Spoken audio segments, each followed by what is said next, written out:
Chapter 6 Purna Yoga of Ganesh Gita. Shri Ganaraja Prabhu begins the instructions of Purna Yoga, which is specific to Ganesh Gita, saying, King Varenya, Purna Yoga was described by Sheshanaga, which he had heard from Shri Svanandanath Prabhu. He experienced it and passed it on, based on which the doctrine of Patanjali's Yoga Shastra was made. After completing all the Vedantic treatises, Vedavyasa had some doubts about the experience of the knowledge of that doctrine. So, for the benefit of humanity as a whole, Vishnu incarnated as Vedavyasa for doing the work of dividing the Vedas and Puranas, arranging them in a proper order and reclassifying them. After completing the body of work called Vedanta Darshan, which gives the experience of all Vedic knowledge, he was sitting and resting, passing away time. One day, while performing the afternoon rituals on the banks of the river Ganges, when he cupped his hands to gather water from the river to pour it back as an offering as part of the ritual, a tiny snake appeared in the water that he had gathered in his palm. As a quick reflex, he dropped the water back into the river in fright. The other sea animals in the river were quick to pounce on the snake that had fallen in the water. Just then he heard a voice saying, "Why did you drop me into the water? The animals here are trying to make me their food." Vyasa was surprised and confused to hear that voice. He said to himself, "How can a snake have a human voice?" He got a reply. All living organisms are subject to differences like snake, man, and so on, which are all an illusory play. When this confusion goes away, why should there be any enmity towards each other? This story can be found in the Mudgal Mahapuran, Part 5, Chapter 18. This is the foundation for the Patanjali Yoga Shastra. It explains all the scientific possibilities of the knowledge contained in the treatise and its source, the Upanishads.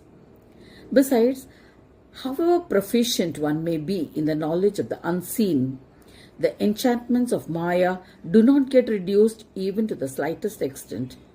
This is evident from the story of the life of Vyasa. Even after finishing the work of division, compilation, and organizing of the Vedas, Vyasa Muni did not have any knowledge about the psychic powers or the tools for attaining them. It was then that Bhagavan Sheshanaga, taking the form of a tiny snake, landed in the water in the palm of his hand while doing the rituals in the Ganges. The snake was the size of a thumb. As he dropped the snake in the water in fright, it spoke in a human voice. "The deadly sea animals in the water are eating me up. Please protect me." Hearing this, the shocked Vyasa did namaskar and asked, "Who are you? What is this strange thing?" The voice replied, "Everything is due to Maya. The mind is just conscious matter. If it is also thrown away, nothing remains. Everything exists due to the illusory nature of Maya. So why should anyone mind about precedence?" After saying this, Sheshanaga appeared in the form of a Muni. He said, "I am Patanjali. I have come to instruct you." Saying this, he instructed Vyasa in Yoga Shastras, as a result of which Vyasa's deluded mind became completely peaceful. Then Vyasa himself wrote a commentary on Patanjali's Yoga Sutras. In this manner, the Patanjali Yoga Sutras, which were revealed by Sheshanaga himself as Maharshi Patanjali to bless Vedavyasa, humanity was blessed with a knowledge that was experiential. It is significant to know that Sheshanaga had got this knowledge from Shri Svanandanath Prabhu. The main sutra of Patanjali's Yoga Sutras is Yogaschitta Vritti Nirodha. It's a mystery. It can be understood only from its commentary by Vyasa Muni. While explaining, he mentions the 5 tendencies of the mind whose restraint is yoga. These 5 tendencies are casting away, foolishness, confusion, concentration, and restraint. I shall tell you in detail about the tendencies that distract the mind. Absorb it and pay careful attention. It will give you the knowledge of yoga and you can become a yogi. It can be grasped immediately when the subject is actually understood, its meaning absorbed, and the mind consciousness matter is applied to it. This mental vital consciousness substance is called kshipta. This principle of kshipta should be applied only on what you can actually see. The tendency of the mind is to be selfish with things concerning his body, which is known as kshipta. The moment the mind sets its eyes on an object and gains knowledge about it, the mental vital consciousness substance has a tendency to cast away, which is the nature of kshipta. The second is the mudha tendency. When a person sees a thing openly in front of his eyes, yet he does not understand it, cannot know whether it is good or bad for him, and cannot understand even if someone tries to interpret it for him, then his mind is said to be foolish or mudha. There could be two main variants of these amongst many others. They are madness and foolishness. The third type of tendency is vikshipta or confusion of the mind. It can be seen commonly as not applying the mind even with the knowledge that the situation is not what it appears to be. A sadhak may know the falsehood of the world, but he does not apply his mind nor has a desire for liberation. Even with that knowledge, he does not go on the path of attaining Brahma. This is known as vikshipta tendency. The sadhak experiments with different kinds of good actions in the hope of getting permanent happiness, but he gets internally purified due to such actions, but does not feel interested in worldly enjoyments. Hence, there is a yearning for the divine. But during the period when he has not reached that state, the condition of his mental vital consciousness substance is vikshipta. In short, a state when the sadhak doesn't want the world, but divinity also seems out of reach, confuses the sadhak.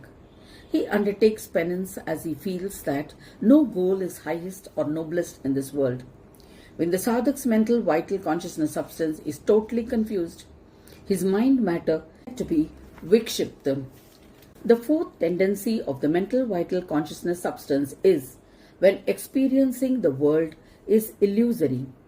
There is no tendency to cast away and no foolishness due to the internal purification of penance done by the sadhak.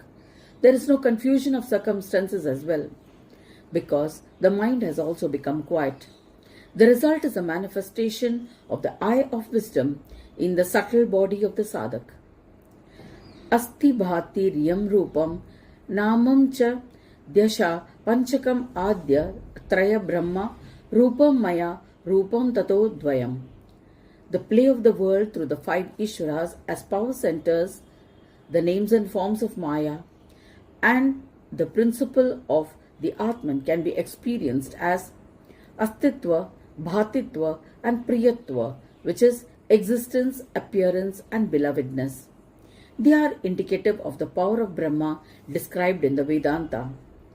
When the knowledge that everything with names and forms are subject to destruction, the first two portions are destroyed.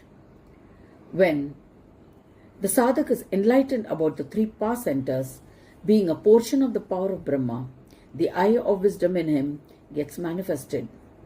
This illuminates the omnipresence of the divine. When this experience becomes firmly established, the tendency for concentration begins. Therefore, the realization that one power of Brahma is working through the four power centers in the world is experienced as a reality. The chitta of the yoga sadhak becomes concentrated and completely filled with knowledge. The samadhi achieved by the sadhak is superconscious meditative union. The connection to Brahma is in the forefront and is the only instrument available for the mind to hold on to. When this ekagra chitta manifests, the larger picture is clarified. The play of the world of causal matter is through four types, namely gross, subtle, causal, and the greater causal. These again are of four types of Deha and four types of Dehi. That's a total of 8 types of each of the power centers. Therefore, as per Yoga Shastras, the actualization of knowledge through superconscious meditative union is of 8 types. The vision of these 8 types of Brahmas in the human body through the power of concentration, on account of the eye of wisdom, is the achievement of this state. The power of the eye of wisdom of illuminating the three fields, namely knower, knowledge, and that which is known, depends upon the existence of Prakriti or causal matter. With the dissolution of the essence of causal matter, through realization of the illusion of Maya, the tendency for concentration too attains completion. The Patanjali's Yoga Shastras mentions a sutra, Vitarka Vichara Anand Asmita Rupa Anugamat Samprajnataha, which Vedavyasa describes as the eightfold superconscious meditative union.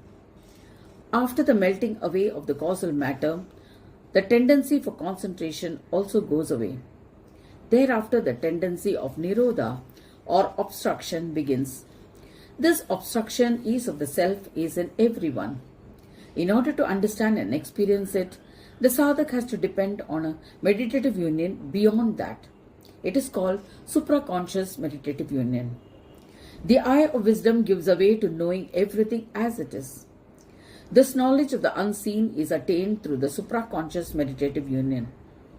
When the four types of deha and the four types of dehi do not remain, the Kaivalya deha too gets absorbed. This state is known as nothingness or shunyakar soham brahma. When soham or that I am is actualized through the experience of being in the nothingness, the tendency of obstructions gives way to the obstruction of emancipation. The experience of these types of obstruction is possible through supraconscious meditative union. In the supraconscious meditative union, the experience of mind and speech and their absence are overridden by the connection with Brahma. In reality, the whole world manifests from Brahma, who is devoid of tendencies. Whenever there is slightest contradiction following the thought process and practice of restraint of tendencies leads to the attainment of complete emancipation. This practice proves to be useful. Such practice enables the actualization of Bodha Brahma. The absorption of the tendency of concentration is the beginning of the tendency of restraint. Mind and speech is the origin of the tendency of concentration. Once that dependency goes away, the tendency too ends. In such moments, the giving up or forgetting the dependence on the consciousness is only incidental. That itself is the tendency of restraint. Since this is a state beyond superconscious meditative union, it is known as supraconscious meditative union. Restraint of the restraining tendency. When causal and conscious matter are absorbed, the experience of being gets illuminated in supraconscious meditative union. It illuminates the Bodha Brahma, that is, consciousness of the play of the world. The defect of this state is that it comes in the way of experiencing the state of joy of Brahma. Exercising the restraining tendency in meditative union gives the experience of being of the incorporeal in supraconscious meditative union. Even though there is no self-assent with the giving up of the Bodha Brahma, there is neither the joy of self. Hence it is known as Parata Utthan. This is also a defect because the state of glory of complete self-knowing, which is devoid of joy of self and joy beyond self, is something beyond Uttan and Parata Utthan. Hence, it is necessary to practice restraint of tendencies. Brahma, who is always free of differences and non-differences, is a state of total union. There, knowing and not knowing does not exist. Therefore, experience of connection in supraconscious meditative union also becomes obstructive tendency. With rigorous practice, the yogi actualizes the state of self-knowing in meditative union, which is completely non-differential in nature. This is the ending of the experience of being in supraconscious meditative union. In this manner, removing the restraining tendencies, one attains total union, removing all consciousness of Uttan and Parata Uttan. In this state, the glory of self-bliss are seeds of origin which is known as experience of being in the Absolute in supraconscious meditative union as stated in the Yoga Shastra. But this is not Purna Yoga, as Sarva Sanyoga or total union is also a defect. Brahma is free from the argument of being the first blamed. In order to remove the tag of being the first blamed, it is necessary to do away with union and accomplish the state of non-differentiation. This is known as Upaya Pratyay state in supraconscious meditative union. This leads to giving up of total union with the bliss of self and is known as complete non-differentiation. This is the experience of being non-differentiated from the self in all. When this becomes an obstruction, one experiences it as an obstructive tendency. Beyond this, there is no obstruction whatsoever. Since all obstructions come to a complete end here, the yogi attains complete emancipation. Since experience of the self in all, as the first blame, is silenced, there is nothing that is obstructive. Therefore, after this, there is no delay in emancipation. The restraint of the restraining tendencies also attains completion. Therefore, the experience indicated by the sutra, Yogaschitta Vritti Nirodha, is fully completed. When the mind, conscious matter, and its field do not remain, there is actualization of the Yoga of Enlightened Peace, the Purna Yoga.